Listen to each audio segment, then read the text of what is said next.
Hello ladies and gentlemen, and welcome to the DayZ standalone video blog, the first of its kind actually, and I'm Rocket, the project lead on DayZ, and with me I have my production assistant Matt Lightfoot. Matt, you want to tell us why I've given up, well, why both of us have given up our Monday nights?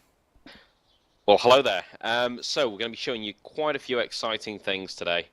We've got some of the major improvements to the maps. We've got the swamps, which we mentioned in the latest developer blog. We've got an expanded military base that we've got in there, and then we've also got a new island as well that you'll be able to see a bit later. We've also got the basic implementation of our clothing system, which you'll be able to see, and you'll also be able to see our new method of spawning loot in buildings, which will be very exciting. So, Rocket, what's the screen we're looking at now? Well, this is a good example of some of the stylistic and functional changes we've made to the UI. The whole aim is to be going with a much more simplified approach than with previous products like Arma 2 that DayZ, the mod, was based on. A good example is, configuring the options and things like that. It's much simpler, and we really want it to, for users to go into things much easier, and for it to cope well with different sizes of screens and and different ways that people want to configure it. And there's a couple little errors popping up there, so I hope people do appreciate. This is a very work in progress, super duper early version of DayZ, so there will be a lot of little errors and stuff as we go through.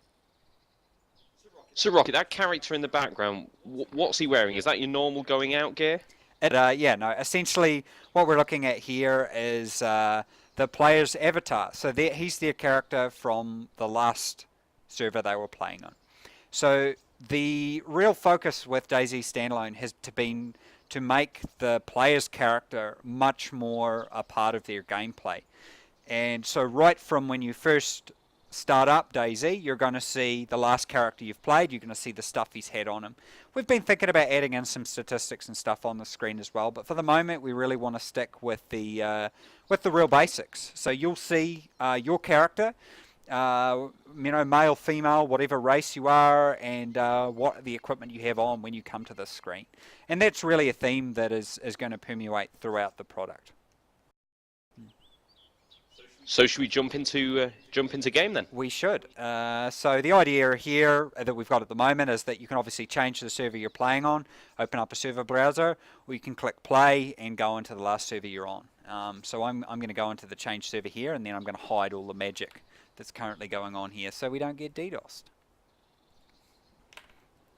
We've made heavy use of Steam and their technology, which has been really useful in what we're developing. Again, before we start playing, I want to add in the caveat that there will be potentially a lot of bugs and a lot of stuff that comes out in this, and people shouldn't expect that anything that's currently in there is going to be the way that it stays. So that's Matt walking around, and it's me on the camera. How you doing, Matt?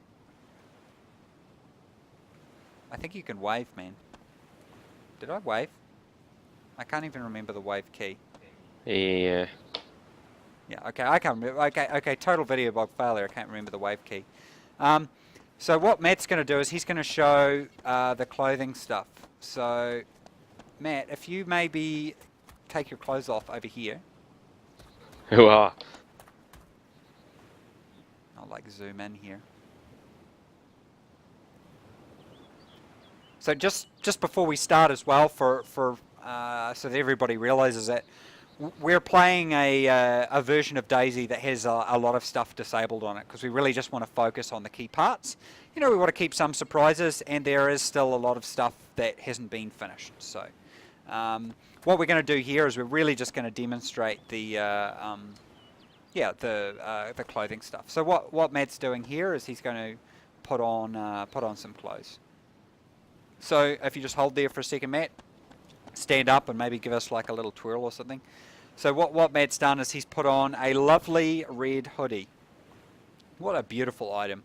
So the idea is that there's many different slots of different clothing that you can put on, like hat and eyewear, face mask, hoodie. So Matt's put on a hat there, and maybe he'll put on some pants at some point. But I don't want to.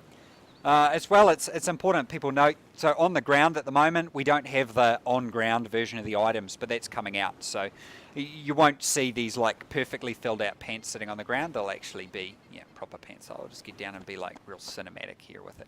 Give me your best like model pose. Yeah, check that out. So yeah, give us a little twirl maybe.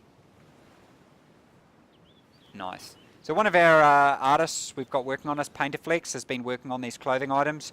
We've got a huge list. There's like, already on my list, there's like 100 different stuff we want to put in. So, we're going to have different variants of watches and different types of compasses and gas masks and what else? Have I missed anything else cool that's in there, Matt? Aviator glasses, of course. Yeah, true. Like different kinds of glasses and stuff. But I really want to focus on functional type items first. So I guess one thing that a lot of people probably don't think this is that cool, but this is a very big deal for the real virtuality system. It kind of has nothing like that really. It's pretty awesome. Did we have another top somewhere? Yeah. Should we spawn in some different coloured hoodies do you actually so we're know how to we're do not that? wearing matching clothing? Does it matter if I do that in the video blog? I don't think it does. I don't think it does. This bit here is going to be blurred out because we don't want you to see our new cool inventory screen. And we'll probably blur out this bit as well. Okay, so I've put the jacket on the ground for Matt, and he can go and he can swap that. So he's put his other top down, and he's putting that one on. Awesome. Another thing, I guess, that we'll show people, or maybe tell people later on as well, is each clothing item can actually have space for you to put different items in. So I think at the moment we've got it defaulted to you can fit like 6 small items in your jeans and stuff like that. Cool. So I guess put the tactical vest on, show people how that works as well. So the idea with this is that we're going to be able to do things like body armor, stab vests, as well as more like space-oriented items like this one, as well as, I probably should have put a backpack in as well, stuff like that. So there's all that usual stuff that you've got. But I think that's probably enough for us for clothing. Should we jump on some of the improvements with the map? Sure, let's do that. And here we are with the swamp. Yeah, so maybe you want to give us a bit of a background on this before I kick into technical mumbo jumbo, Matt. So, really, this was one of the ideas of Ivan. He wrote to us when he was in prison in Greece, and he wanted to include some areas that we really hadn't experienced before with Chernarus. And he thought that a swamp would be a great way to kind of mix it up a bit and add in a new, different type of playstyle. Yeah, so this making Chernarus really fit the whole DayZ thing has been obviously, quite a key focus for us. And definitely, having that in the map design is really something we wanted to have, a lot more of. So there's a lot of these areas, and we've got huge plans. There's a lot of, new areas, new facilities and stuff to come across that we've really wanted to put in. So this is kind of just the start for us, and it's one of the exciting things that we're able to do with the project. It's not just to add features, but also to add, add new areas and whole new areas of content as well.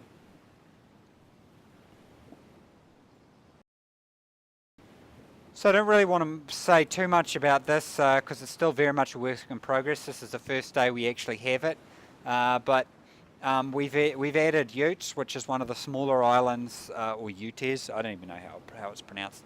The smaller island that's shipped with Arma 2. We've actually added it to the world, which was a request that came from 4chan. Am I even allowed to say that word on a video blog? I'm not sure I am. But so thank you, 4chan. It was a good suggestion and one I don't know why we didn't think of before. So yeah, so here it is, working in there, and just off the coast of this other small island here. So we think it's going to add, it's a little bit of extra territory in there. So we thought, why not? how can I even introduce this? Maybe I should just include this bit. Okay, I will. I think I will. Okay, this is the loot spawning mechanic. A very basic idea of it. Essentially what I've done is I placed some loot spawners specifically just for the little cans of beans that everyone who's played DayZ, the mod, will be very used to. One of the problems that we had in the mod was you'd just go around and you'd find these little piles of loot, and you'd run into the building and see if there was a pile of loot. And if you didn't see any piles, you'd very quickly move on to the other building. So I wanted to get completely away from that and really make it feel like you were scavenging the environment. So we'll head inside this building, and hopefully it gives a good idea of what I mean. So the idea is that loot can spawn like behind an object, like you see this can here. You really have to get quite dynamic about looking around and trying to find the items. So it's really it's a totally different totally different experience. So I'll grab that because I really like my beans. So yeah, so the idea is that when you're going into these buildings, you're really going to have to scavenge and find stuff located in really difficult to find places. And someone might have come through and cleaned out most of a place, but might have missed something that spawned, say, behind the TV or something like that. So I really think it's going to add a lot to the dynamic of. And it really shows how it pays to be thorough. If you go through every building and search in every nook and cranny, you can find that extra can of beans or the fire axe that somebody else has missed, that may be hidden under a bed or, in a fridge or something like that. And, it just makes you be patient and really check everywhere out. Yeah, I think it's really going to radically change the whole way that DayZ is played. I think people will, it is going to have a big effect on things. I haven't actually configured this building yet, but you can see we've opened up some of the cupboards so that stuff can be put inside there. People are probably also noticing we've improved the way the things move and stuff like that.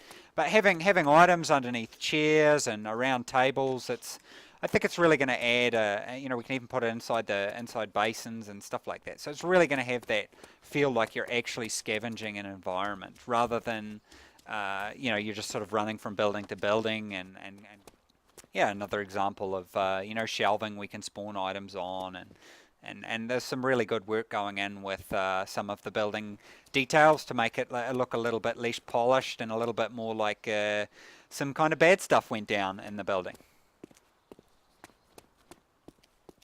A bloody piano. So as you can see, we've gone upstairs, we've got the offices, we've got the shelving, we've got the open cupboards and things. So how is loot going to appear in the world then? Basically, the way that the loot worked previously in the mod is it was spawned by the clients, and that obviously allowed for a great deal of hacking. It also meant that we had to do a lot of calculation to figure out whether or not a building required respawning or anything like that. The idea is that we're actually going to spawn all the loot on the server, and so when loot spawns, it'll spawn at the start of the mission, and as it gets cleaned out, the server can respawn it as needed. So that has some real fundamental impact for us in terms of performance, as well as helping us with anti-hacking measures, and as well from a gameplay perspective. For example, at the moment, you can tell whether or not someone's in a city by seeing if there's any live zombies walking around. If there's not, then there's probably not someone in. So what are the kinds of changes that should we expect to see with the map? One thing we have done is we've actually added a whole bunch of new rig types and stuff like that. So there's one actually here. One of the aims was to make them obviously a bit different and add a bit of variety, because there's a heck of a lot of different rigs in the environment. But also this is a good example actually up here, is add in the ability for us to spawn loot and make it so that you really actually have to, you're scavenging the vehicle and you're looking inside it for food and stuff like that. So there's been a lot of work that's gone into